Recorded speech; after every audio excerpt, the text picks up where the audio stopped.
Hi friends, welcome back to our channel. இன்னைக்கு இந்திராஸ் கிச்சனில் என்ன பார்க்க போகிறோன்னா கருவேப்பிலை தொக்கு. வாங்க வீடியோக்குள்ளே போகலாம். கடாய் வச்சுட்டு 2 டேபிள் ஸ்பூன் தனியா ஆட் பண்ணிக்கோங்க. 1 டீஸ்பூன் வெந்தயம் ஆட் பண்ணிக்கோங்க. 1 டீஸ்பூன் கடுகு ஆட் பண்ணிக்கோங்க.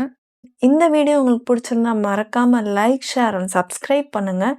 வெந்தயம், தனியா, கடுகு அதெல்லாமே ஆட் பண்ணி பவுடர் பண்ணி தனியாக எடுத்து வச்சுக்கலாம். ஒரு பவுல் அளவுக்கு கருவேப்பிலையை எடுத்து வச்சுக்கலாம்.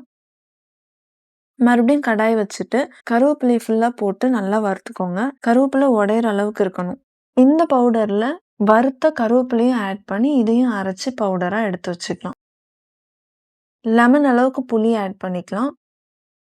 2 ஸ்பூன் காரத்துக்காக சில்லி பவுடர் ஆட் பண்ணிக்கிறோம். தேவையான அளவு உப்பு, கொஞ்சமாக வெல்லம். இதில் புளி தண்ணியை கொஞ்சமாக ஆட் பண்ணி இதை அரைச்சி எடுத்துக்கலாம். கடாய் வச்சுட்டு 2 டேபிள் ஸ்பூன் நல்லெண்ணெய் இதில் ஆட் பண்ணிக்கலாம். 1 ஸ்பூன் அளவுக்கு கடுகு, கொஞ்சமாக வெந்தயம், 10 பல் பூண்டு, 3 காஞ்ச மிளகா, கருவேப்பிலை பேஸ்ட்டு அரைச்சி வச்சுருந்தோம், அதை இதில் ஆட் பண்ணிவிட்டு கொஞ்ச நேரம் கொதிக்க விடலாம்.